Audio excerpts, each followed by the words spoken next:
Hello friends, welcome. I am Hemant Agarwal, host and coordinator of webinar conducted by chshelpforum.com.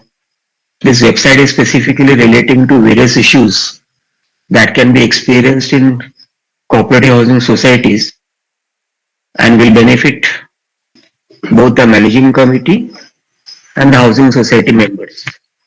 It has very simple language articles, draft of applications, our earlier webinar videos, and more shall be added as and when time permits. Today's topic is gift deed, means बख्शिश पत्र. How to prepare, कैसे joint member कैसे बनना है, उसके procedures क्या हैं, उसके लीगलिटीज क्या क्या है, क्या क्या और करना है, उसके बारे में हम चर्चा करेंगे. सो टू स्टार्ट, जैसे हाउसिंग सोसाइटीज में मेंबरशिप है, तो on what basis memberships are granted? Those are based on certain documents. In a tenant partnership society like MADA societies, MADA buildings or SIDCO buildings and other buildings where government has provided funds or government aided societies, there are allotment letters, so there are no deeds.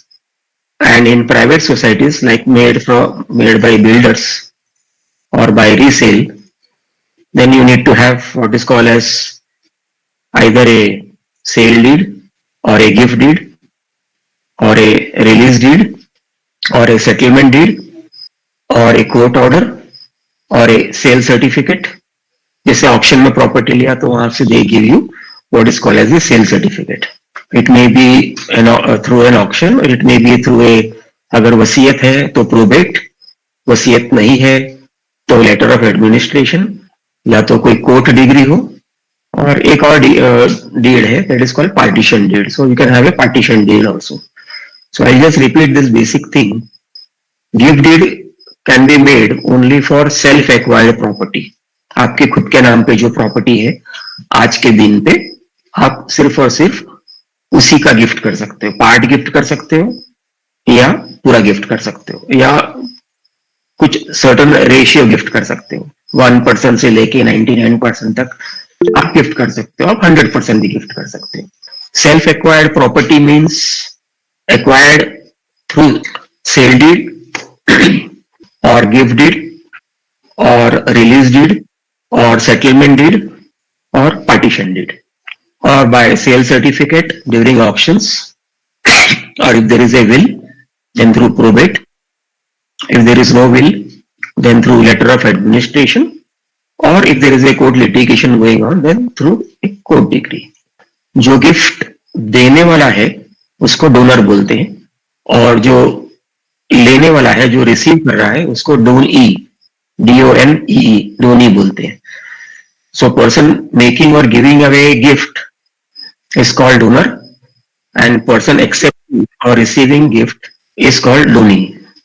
Both persons must necessarily sign the gift deed before the local SRO, sub-registrar of assurances, or gift deed must be compulsory, mandatorily registered. Section 17 है registration act के अंतर्गत. It has to be definitely registered, compulsorily register. अगर आपने register नहीं किया हुआ है gift deed को तो वो gift deed null and void हो जाता है. एक और कानून है, लॉ है, ट्रांसफर ऑफ प्रॉपर्टी एक्ट. तो गिफ्ट डीड कौन से कानून के अंतर्गत बनता है? वो है transfer of property act along with stamp duty act, along with registration act, along with contract act. ये 4-5 कानून हैं जो गिफ्ट डीड के लिए लागू पड़ते हैं. सेल डीड का भी सेम है, रिलीज डीड का भी सेम है. ये सब चीजें नेसेसरी हो जाती हैं. जैसे मैंने बताया कि unregistered gift deed is null and void, मतलब कानूनी उसका कोई अस्तित्व नहीं है. एक जमाने में बहुत पहले, एक समझो 40-50 बरस पहले, ओरल गिफ्ट डीड हुआ करता था. आपस में अपने बाबूजी ने बोल दिया कि ये मेरी 100 एकड़ जमीन है, ये मेरे बेटे अनिल को मैं देता हूँ। लोगों के सामने बोलते थे, पंच के सामने, घरों के सामने, और वो फाइनल हुआ करता था। और उस बेस पे जो विलेज रेवेन्यू ऑफिसर है, इसको तलाटी बोलते हैं, उसके सामने बोल दिया जाता था, वो एंडोर्समेंट म्यूटेशन वगैरह कर दिया करता था। बट अब आज के दिन में रजिस्ट्रेशन एक्ट और ट्रांसफर ऑफ प्रॉपर्टी एक्ट में ओरल गिफ्ट डीड बैन किया हुआ है। सो इसका मतलब ये हुआ कि gift deed must be definitely written gift deed, otherwise it is illegal. लेकिन ओरल गिफ्ट डीड भी कुछ कम्युनिटी में होते हैं, जैसे उदाहरण के तौर पे जो मुस्लिम फेथ का है, मोमेडन है, वो एक ओरल गिफ्ट डीड भी कर सकता है, जिसको टिपिकली कहा जाता है हीबा, HIBA। हीबा का मतलब है oral gift deed. Gift deed करने के लिए दो विटनेस 100% जरूरी है। बिगर विटनेस का गिफ्ट डीड बेकार है, कोई काम का नहीं है। और गिफ्ट डीड में typically gift deed without consideration का होता है, मतलब उसके अंदर पैसे का लेना देना नहीं होता है, इसके लिए वो गिफ्ट कहा जाता है। उसी लोग बोलते हैं बख्शिश दिया करके। तो बख्शिश दिया तो दूसरा बोलना चाहिए कि मैंने ये बख्शिश लिया, मैंने ये गिफ्ट एक्सेप्ट किया। दो विटनेस जरूरी है, और जो लेने वाला है, डोनी या गिफ्ट रिसीवर है, उसको बोलना चाहिए कि मैंने पोजीशन ले लिया। मतलब गिफ्ट डीड के अंदर ये क्लॉज होते हैं। अदरवाइज अगर पोजीशन की बात नहीं लिखी हुई है तो gift deed null and void हो जाता है। गिफ्ट डीड एग्जीक्यूट करने के लिए ये जरूरी है कि जो प्रॉपर्टी को गिफ्ट कर रहे हो, इट शुड नॉट बी मॉर्गेज्ड।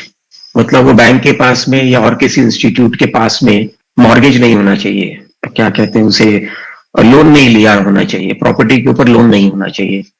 जो प्रॉपर्टी को गिफ्ट कर रहे हैं उस पर कोई भी लीगल डिस्प्यूट नहीं होना चाहिए, कोई भी गवर्नमेंट का कस्टडी नहीं होना चाहिए, कोई भी गवर्नमेंट के रिस्ट्रेनिंग नोटिस नहीं होना चाहिए। उदाहरण के तौर पे इनकम टैक्स की तरफ से भी रिस्ट्रेनिंग नोटिस आ सकती है, GST की तरफ से भी आ सकती है, और कोई भी स्टैट्यूटरी अथॉरिटीज है, जैसे प्रॉपर्टी टैक्स डिपार्टमेंट हो गया, जैसे रेवेन्यू डिपार्टमेंट हो गया, या कोई कोर्ट ऑर्डर भी हो सकता है। अगर ये सब रिस्ट्रेनिंग है, बंदिश है, रिस्ट्रेनिंग मीन्स बंदिश, तो आप गिफ्ट डीड नहीं कर पाएंगे। गिफ्ट डीड को एग्जीक्यूट करने के लिए ये 1000% जरूरी है कि आप उस चीज के मालिक होना चाहिए, that is called as title owner. 7/12 में आपका नाम होना चाहिए, या तो प्रॉपर्टी कार्ड में नाम होना चाहिए, या तो म्युनिसिपल रिकॉर्ड्स में नाम होना चाहिए, या तो SRO के ऑफिस में इंडेक्स 2 में आपका नाम होना चाहिए, तो ही आप उस प्रॉपर्टी का गिफ्ट कर सकते हो। इंडेक्स 2 को मराठी में सूची 2 में बोलते हैं। कि आप जैसे अगर आप सेल डीड करने जाते हो SRO के ऑफिस में, तो रजिस्ट्रेशन के इमीडिएटली बाद उसके रिकॉर्ड से वो इंडेक्स 2 देता है, जिसमें बेचने वाले का नाम, लेने वाले का नाम, प्रॉपर्टी का पता, CTS नंबर, एरिया, कितना स्टैम्प ड्यूटी भरा, कितना रजिस्ट्रेशन फीस भरा, वगैरह वगैरह सारा डिटेल होता है। उसके पहले का इंडेक्स 2 का भी रेफरेंस होता है। टाइटल ओनर बनने के लिए आप कोर्ट का प्रोबेट में लेके आते हैं तो भी आप टाइटल ओनर बन जाते हो, कोर्ट का डिग्री से भी आप टाइटल ओनर बन सकते हो। स्टैम्प ड्यूटी और रजिस्ट्रेशन फीस कंपलसरी है। गिफ्ट डीड आप किसी के भी फेवर में कर सकते हो, अपने ब्लड रिलेशंस में कर सकते हो। ब्लड रिलेशंस का मतलब हो गया माता पिता हो गए, पति पत्नी हो गया, बच्चे हो गए, और ग्रैंड बच्चे हो गए, पोता पोती वगैरह वगैरह। आप गिफ्ट डीड और किसी भी फैमिली मेंबर्स को भी कर सकते हो, जैसे चाचा मामा को कर दिया, भतीजा भतीजी के कर दिया, बुआ को कर दिया, एंड सो। आप गिफ्ट डीड दूर के रिश्ते में भी कर सकते हो, जैसे आपका कोई बहुत दूर का रिश्ता है, मामा की लड़की का रिश्ता, मामा की लड़की का लड़का है, ऐसे दूर के रिश्ते हैं जो, उनके नाम पे भी आप गिफ्ट कर सकते हो। आप गिफ्ट कर सकते हो अनजान आदमी के नाम पे भी, किसी के नाम पे भी आप गिफ्ट कर सकते हो। आप गिफ्ट अपने फ्रेंड्स को भी कर सकते हो, आप अपनी प्रॉपर्टी एक ट्रस्ट को भी गिफ्ट कर सकते हो, आप अपनी प्रॉपर्टी एक NGO, नॉन गवर्नमेंटल ऑर्गेनाइजेशन को भी कर सकते हो।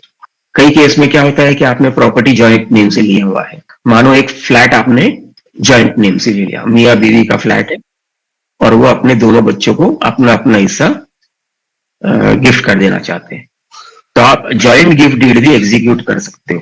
दोनों मियाँ बीवी अपने दोनों बच्चों को जॉइंटली एक ही सिंगल गिफ्ट डीड में आप गिफ्ट कर सकते हो। कई बार क्या होता है कि हम सोचते हैं कि हमारे पास में एक प्रॉपर्टी है, मेरे जाने के बाद में मैं वसीयत के माध्यम से, विल के माध्यम से अपने बच्चों को दे दूं।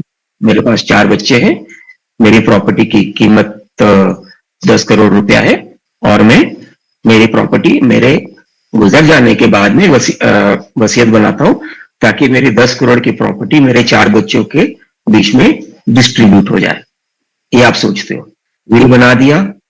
लेकिन कई बार क्या होता है कि आदमी के गुजर जाने के बाद में लोगों की फितरत हो जाती है, रिश्तेदारों की, खुद के ब्लड रिलेशंस की डिस्प्यूट क्रिएट करने की। मेरे नाम पे पूरा आना चाहिए, तुम्हारे नाम पे कम आना चाहिए, तुम्हारे साथ में मदर फादर रहते नहीं थे, मैंने ध्यान दिया उनके अपने मदर फादर को, मैंने उस पर ये दवाई का इतना खर्चा कर दिया, वगैरह वगैरह वगैरह। काफी कुछ ऐसे बहाने निकल आते उस समय। अगर एक व्यक्ति को विल करना है, अपनी प्रॉपर्टी वसीयत करनी है, अपनी 10 करोड़ की प्रॉपर्टी अपने बच्चों को, तो वो जो विल की प्रॉपर्टी है वो उसके गुजरने के बाद, मरने के बाद ही लागू होगा। मरने के बाद में डिस्प्यूट्स क्रिएट हो जाते हैं। तो गिफ्ट डीड में, ट्रांसफर ऑफ प्रॉपर्टी में कंडीशनल गिफ्ट डीड का भी प्रोविजन दिया हुआ है। कंडीशनल गिफ्ट डीड का मतलब ये हो गया कि मेरे 4 बच्चे हैं, मैं अपने 4 बच्चों को मेरे ये 10 करोड़ की प्रॉपर्टी इक्वल मात्रा में दे रहा हूं, या 20% दे रहा हूं, या किसी को 20 दे रहा हूं, किसी को 40 दे रहा हूं, किसी को 25 दे रहा हूं, किसी को 25, मिला के आपका 100% हो जाता है। लेकिन कंडीशनल गिफ्ट डीड का मतलब क्या निकलता है? जो आदमी है उसको अपना खुद का भी सिक्योरिटी रखना है, तो वो क्या कर सकता है? वो बोल सकता है कंडीशनल गिफ्ट डीड में कि ये gift deed will be effective only after my this gift deed will be effective provided मेरा उसमें लाइफ लॉन्ग रहने का प्रोविजन हो। मतलब प्रॉपर्टी गिफ्ट करने के बाद में भी डोनी जो है प्रॉपर्टी लेने के बाद में भी अपने माता पिता को उस प्रॉपर्टी में लाइफ लॉन्ग रखेंगे जब तक जिंदा है वो। आप कंडीशनल गिफ्ट भी डाल सकते हो कि मेरे जीते जी ये प्रॉपर्टी मैं गिफ्ट तो कर रहा हूं, लेकिन मेरे जीते जी ये प्रॉपर्टी लोन पे नहीं उठा पाएगा, बेच नहीं पाएगा, गिफ्ट नहीं कर पाएगा, मॉर्गेज नहीं कर पाएगा। ये सब आप कंडीशंस डाल सकते हो। और कई भी कंडीशंस डाल सकते हो कि अगर एक क्लॉजेस मैंने जो बनाए हैं, ये अगर इसने वॉयलेट किया तो गिफ्ट नल एंड वॉइड हो जाएगा। ये इसको कंडीशनल गिफ्ट बोलते हैं। वसीयत के अलावा आप कंडीशनल गिफ्ट डीड भी बच्चों के नाम पे, परिवार वालों के नाम पे कर सकते हो। गिफ्ट डीड में प्रॉपर्टी आज इमीडिएटली ट्रांसफर हो जाएगी उसके नाम पे, पर कंडीशनल गिफ्ट डीड में आप अपने रिसाइडिंग राइट्स कायम रख सकते हो, रहने का हक कायम कर सकते हो, उस पे जो भाड़ा आ सकता है उस पे अपना हक कायम कर सकते हो, और जो गिफ्ट लेने वाला है उसको बंदिश में डाल सकते हो कि भाई मैं जब तक यहाँ पे रह रहा हूं, जिंदा हूं, तब तक आप इसको बेच नहीं पाओगे, इसको लोन पे नहीं दे पाओगे, इसको रिलीज डीड नहीं कर पाओगे, इसको गिफ्ट नहीं कर पाओगे, वगैरह वगैरह वगैरह। तो ये एक तरीका है परिवार में वाद विवाद रोकने का। गिफ्ट डीड जो है compulsorily it should be without monetary consideration. मतलब गिफ्ट डीड के अंदर आप ये नहीं लिख सकते हो कि मैं ये प्रॉपर्टी गिफ्ट कर रहा हूं, उसके अगेंस्ट में मुझे 10 रुपया मिला। आप कंसिडरेशन अमाउंट जिसको बोलते हैं ना, कि कीमत उस प्रॉपर्टी के बारे में नहीं लिख पाओगे। आपको ये लिखना पड़ेगा कि मैं गिफ्ट अपनी मर्जी से कर रहा हूं, अपनी खुशी से कर रहा हूं, अपने प्रेम भाव से कर रहा हूं, वगैरह वगैरह वगैरह। तो कंडीशनल गिफ्ट डीड में आप प्रॉपर्टी बेच नहीं सकते हो, गिफ्ट नहीं कर सकते हो, मॉर्गेज नहीं कर सकते हो, डोनेट भी नहीं कर सकते हो, या बाकी जो भी कुछ है वो। लेकिन अगर कंडीशनल गिफ्ट डीड नहीं डाला हुआ है और मानो आपने 10 जनवरी को गिफ्ट किया, तो 10 जनवरी को गिफ्ट करने के इमीडिएटली बाद में इंडेक्स टू जैसे ही जनरेट हो गया, आप सेकंड गिफ्ट डीड इमीडिएटली कर सकते हो। आप रिसीवर हो, आप डोनी हो, आपको मिल गई प्रॉपर्टी, आधे घंटे के बाद में वो प्रॉपर्टी आप और किसी को गिफ्ट कर सकते हो। उसमें कोई बंदिश नहीं है कि आधे दिन में या एक दिन में या एक साल में मल्टीपल ट्रांजेक्शन्स नहीं हो सकता। आप इमीडिएटली 5 मिनट के अंदर दूसरा इंडेक्स टू जनरेट कर सकते हो फ्रेश गिफ्ट डेट देके।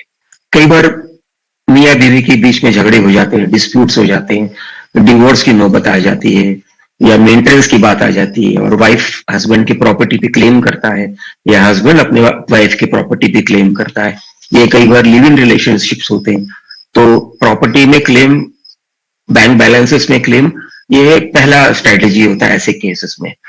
तो उस समय अगर आपको ऐसा मन में शंका है कि भाई मेरी बीवी मुझे परेशान करने वाली है, या मेरे बच्चे मुझे परेशान करने वाले हैं, या मेरे बच्चे मुझे घर से बाहर निकाल देने वाले, तो आप ये गिफ्ट डीड वगैरह का चक्कर चला सकते। तो अगर गिफ्ट डीड में पैसे का लेने देने की बात लिखी है अगर, तो gift deed null and void हो जाएगी, मतलब कैंसिल हो जाएगी। अगर आप प्रॉपर्टी के मालिक नहीं हो, आपके नाम की प्रॉपर्टी नहीं है, इंडेक्स टू आपका होना चाहिए, या म्यूनिसिपल रिकॉर्ड्स में आपका नाम होना चाहिए, या तलाटी के ऑफिस में आपका नाम होना चाहिए, गवर्नमेंट रिकॉर्ड में ये दिखना चाहिए कि भाई अनिल भाई के नाम पे 100 स्क्वायर फीट की प्रॉपर्टी है।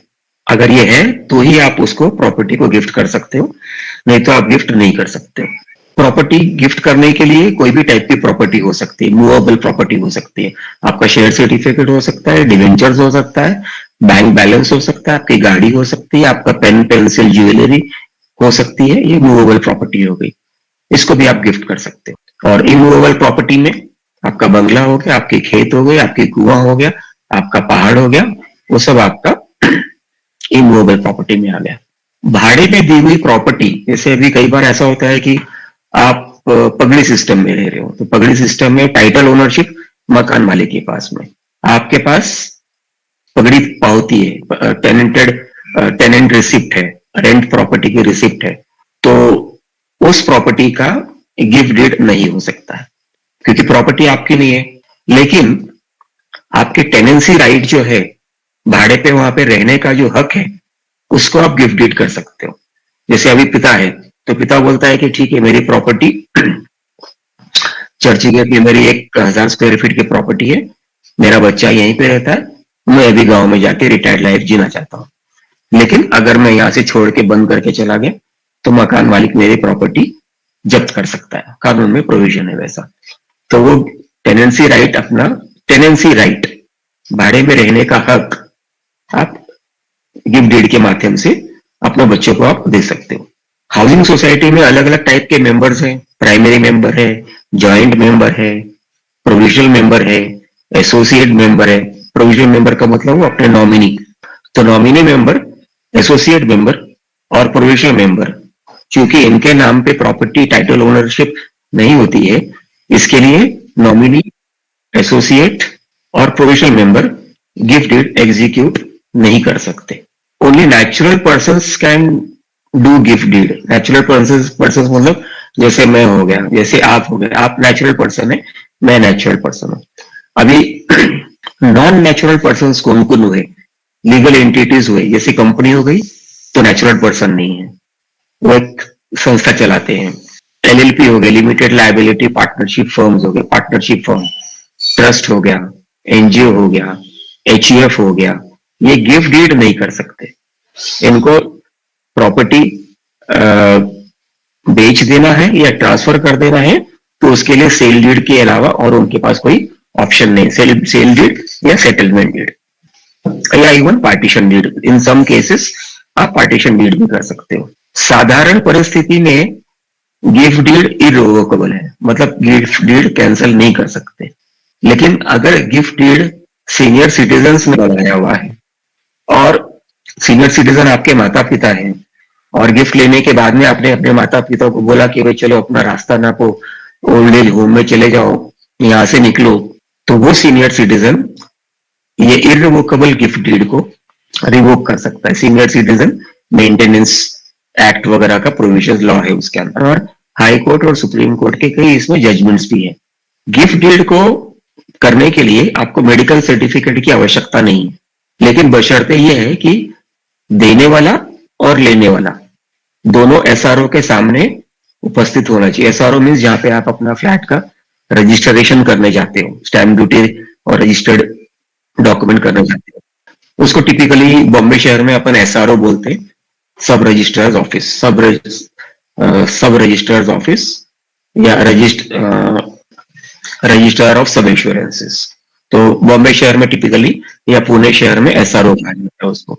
एक आदमी जेल में है लेकिन उसके पास प्रॉपर्टी है 10 करोड़ की, उसको गिफ्ट डीड करना है, तो वो कैसे करे? तो जेल में बैठे बैठे भी वो गिफ्ट डीड कर सकता है। जेलर है कॉन्स्टिट्यूशनल अथॉरिटी, उसका सामने वो गिफ्ट डीड कर सकता है और वो गिफ्ट डीड भी मान्य रहता है। Same thing with army people also, same thing with people who are off shore also. they can also do this thing. A person sitting in America, UK, London, Australia वगैरह can also make a gift deed of his property in India by signing the gift deed before the local consulate authority in that particular country.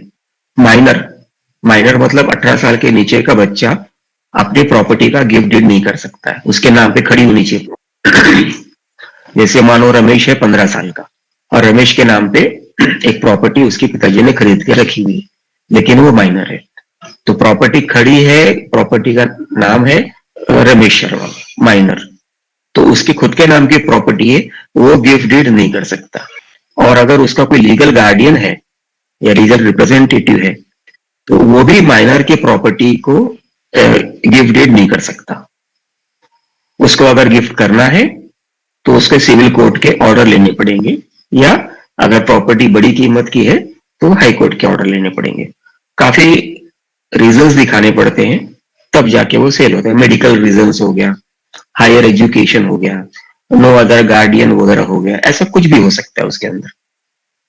Gift minor की property minor gift नहीं कर सकता, लेकिन आप अपनी property minor को gift कर सकते हो। और माइनर्स को साइन करने का अधिकार नहीं, 18 साल की उम्र के नीचे के बच्चों को कानूनी हक नहीं है साइन करने का प्रॉपर्टी के मामले में।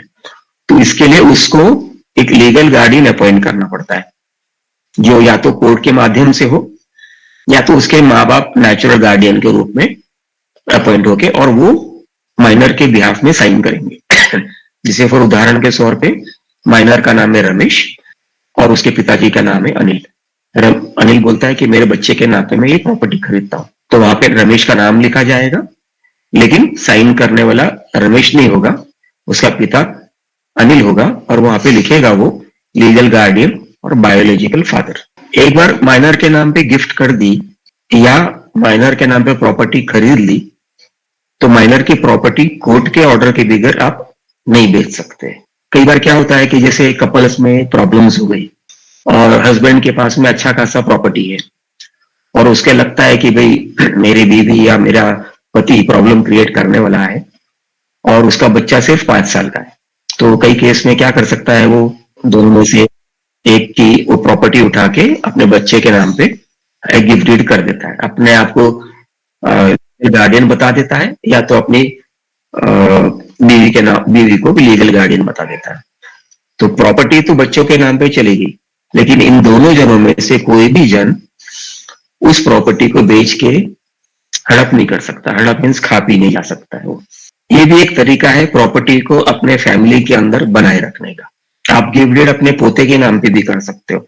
आप सोचोगे कि मेरा लड़का तो शराबी है, कबाबी है, जुआरी है, वो पैसा उसके नाम पे करेंगे तो वो लुटा देगा, लेकिन मेरे लड़के का 2 साल का बच्चा है, मतलब पोता 2 साल का है, तो बड़े बुजुर्ग ये सोचते हैं कि अपने बच्चे को नाम पे कर देता हूं, बच्चे का फ्यूचर तो सिक्योर हो जाएगा और इसी तरह मेरे बेटे का भी फ्यूचर सिक्योर हो जाएगा। उसको भी लगेगा कि प्रॉपर्टी तो मेरे पास है नहीं, वो बेचने को जाएगा तो प्रॉपर्टी बिकेगी नहीं। So this is one of the ways of safeguarding a family property. कई बार क्या होता है कि एक फ्लैट है, उसमें 4 लोगों ने प्रॉपर्टी खरीदी है। अब ये जरूरी नहीं है कि फ्लैट सिर्फ रिलेटिव्स खरीद सकते हैं, फ्लैट आपके दोस्तों के साथ भी मिलके आप खरीद सकते हो, फ्लैट आप अपने बिजनेस सर्कल के लोगों के साथ भी मिलके खरीद सकते हो, फ्लैट अपने डिस्टेंट दूर के रिश्तेदार के साथ भी मिलके खरीद सकते हो। कानून में ये कोई बंदिश नहीं है कि फ्लैट अपने बीवी के नाम पे ही खरीदना है, या बीवी के साथ में ही खरीदना है, या बच्चों के साथ में ही खरीदना है, या माता पिता के साथ में ही खरीदना है। अनिल शर्मा है, वो बोलता है कि मैं राजीव अय्यर के नाम पे साथ में हम दोनों मिलकर प्रॉपर्टी खरीद सकते हैं।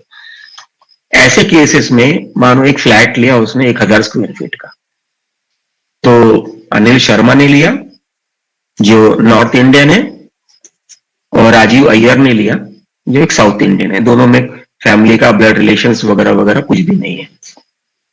तो ये प्रॉपर्टी कहा जाता है अनडिवाइडेड प्रॉपर्टी, एक ही प्रॉपर्टी है, उसका टुकड़ा नहीं कर सकते। तो अनडिवाइडेड प्रॉपर्टी में जब गिफ्ट डीड बनाना है, समझो अनिल भाई को गिफ्ट डीड बनाना है, तो वो अपने सिर्फ ब्लड रिलेटिव्स को ही बना सकता है और किसी को नहीं बना सकता है। अभी फैमिली के मदर हस्बैंड और वाइफ की प्रॉपर्टी है, तो हस्बैंड और वाइफ सिर्फ अपने बच्चों के नाम पे, अपने पेरेंट्स के नाम पे उसे गिफ्ट डीड बना सकते हैं, लेकिन थर्ड पार्टी के नाम पे नहीं बना सकते, because it is an undivided property, उसके विभाजन टुकड़ा नहीं हो सकता। और जब ज्वाइंट प्रॉपर्टी गिफ्ट करते हो, समझो अनिल शर्मा है और अनीता शर्मा है, और अनीता शर्मा के दो बच्चे हैं, सुरेश और रमेश। तो अनीता शर्मा को अपना 50 रुपया अपने दोनों बच्चों के नाम पे गिफ्ट कर देना है। तो ऐसे टाइम पे जब गिफ्ट बनेगा, तो अनिल शर्मा जो गिफ्ट नहीं कर रहा है, उसको उस गिफ्ट डीड में अपना नाम के अगेंस्ट में कंसर्टिंग एंड कंफर्मिंग पार्टी करके साइन करना है। तो अनीता हो गई गिफ्ट देने वाली, रमेश और सुरेश हो गए गिफ्ट लेने वाले, और एक तीसरा नाम आएगा, हस्बैंड का नाम आएगा, फादर का नाम आएगा कि मुझे इसमें कोई ऑब्जेक्शन नहीं, मैं कंसेंट करता हूं और मैं कंफर्म करता हूं इस गिफ्ट पर्टिकुलर गिफ्ट डेट को। Joint undivided residential flat cannot be gifted to non blood relatives और अदर आउटसाइडर्स।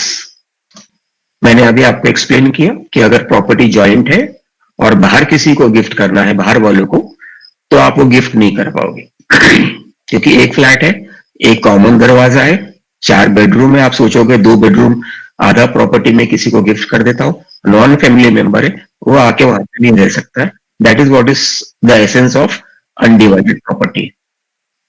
जॉइंट प्रॉपर्टीज में अगर डिस्प्यूट होता है तो notional partition, notional NOTIONAL, notional partition का प्रोविजन है, जिसमें आप सिर्फ नाम वास्ते आप पार्टीशन करा पाओगे, एक्चुअल पार्टीशन नहीं होता।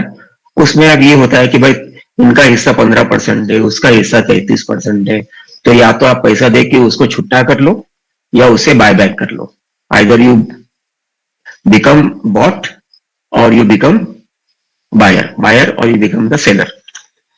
तो या तो उसको पैसा देके उसकी प्रॉपर्टी अपने नाम पे कर लो, या अपनी प्रॉपर्टी उसको देके प्रॉपर्टी उसके नाम पे कर दो। कई बार क्या होता है कि परिवार में, फैमिली में there are people who are bedridden, physically challenge person है, तो ये लोग कैसे SRO के ऑफिस में जा नहीं सकते गिफ्ट डीड करने के लिए, तो ये कैसे गिफ्ट डीड करेंगे? तो ओल्ड पर्सन हैं जो बहुत सीनियर सिटीजन हो गए, नहीं जा सकते, चलना फिरना मुश्किल है, घुटना का प्रॉब्लम है, कमर का प्रॉब्लम है, आर्थराइटिस वगैरह ऐसे, तो ये लोग SRO को प्रोसीजर से समन कर सकते हैं हाउस विजिट के लिए। तो हाउस विजिट में समन करने के लिए SRO ऑफिस में अर्जी दीजिए, कारण दिखाओ, बताइए, फीस जमा करिए उसका, 1 महीने के अंदर SRO आपके घर आता है, आपसे पूछता है कि आपने गिफ्ट विफ्ट बनाया, उसको गिफ्ट विफ्ट पढ़ के बताएगा, आप तैयार हो। मानो अगर वो आदमी मुंह से नहीं बोल पाता है तो उसको बोलेगा कि भाई अपने पलक झपकाओ या हाथ उठा के ओके करो, 2 विटनेस होने कंपलसरी, उन सबके सामने यह पूरा प्रोसीजर आप कंप्लीट कर सकते हो, उसमें कोई बंदिश नहीं है।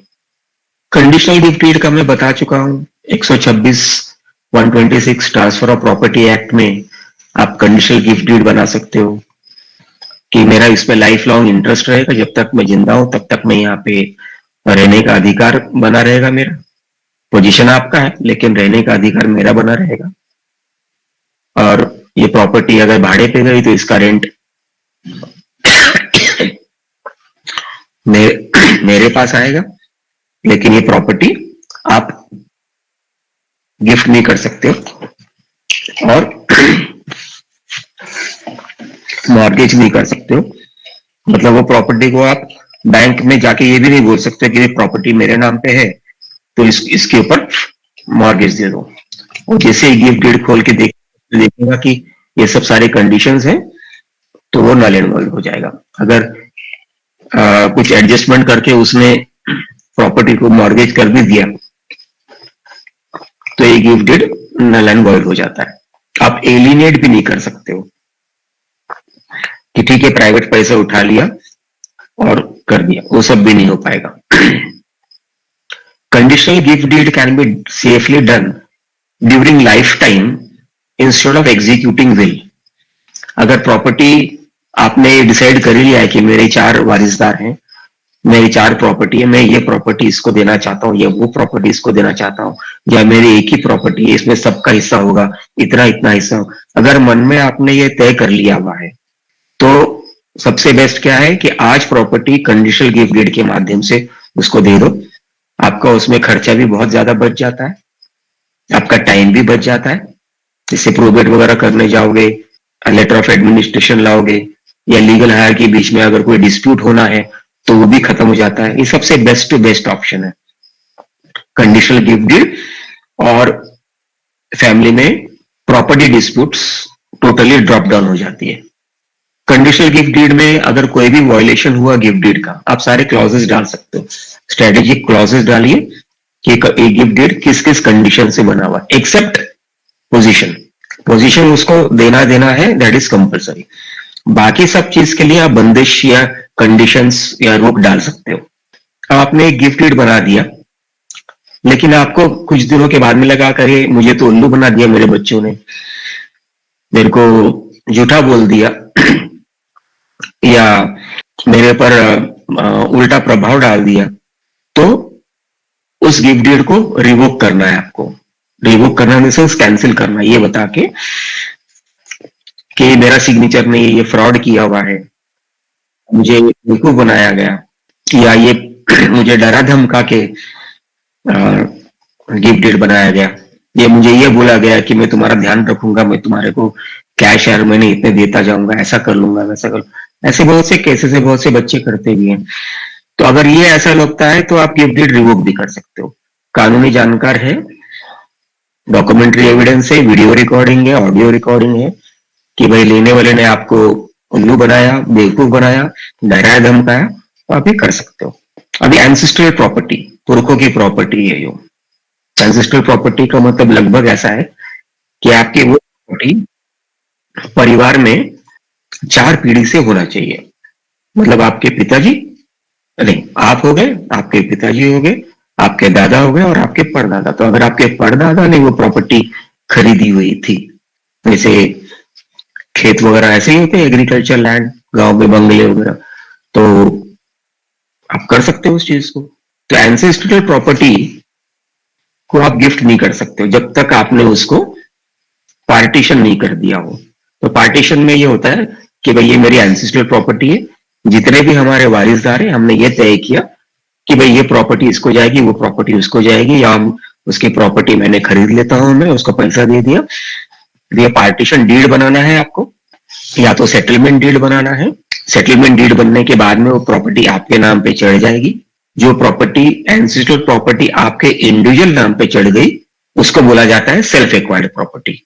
और उस सेल्फ एक्वायर्ड प्रॉपर्टी को बाद में आप बेच भी सकते हो, दूसरों को गिफ्ट भी दे सकते हो, उसको मॉर्गेज भी कर सकते हो, उसको आप डोनेट भी कर सकते हो। टेक्निकली आपने, आपके पास एक प्रॉपर्टी गिफ्ट डीड से आई, तो गिफ्ट डीड एग्जीक्यूट होने के तुरंत बाद आपको वो प्रॉपर्टी आपके इनकम टैक्स रिटर्न्स में दिखाना पड़ेगा, दर्शाना पड़ेगा, रिकॉर्ड करवाना पड़ेगा।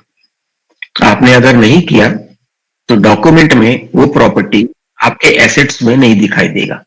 और आपने कुछ समय के बाद में अगर वो प्रॉपर्टी बेच दिया दिखाई बगैर, तो टिपिकल इनकम टैक्स अलाउ करता है long term capital gain, LTC जिसको बोलते हैं, तो आप वो क्लेम नहीं कर पाओगे क्योंकि आईटीआर वाला देखेगा कि चलो भाई तुम्हारा पिछले 5 साल का आईटीआर दिखता हूं। ITR means income tax return, उसमें तो प्रॉपर्टी दिखती ही नहीं है वाली, लेकिन आपने प्रॉपर्टी बेच दिया, तो आपको पैसा कहां से आया?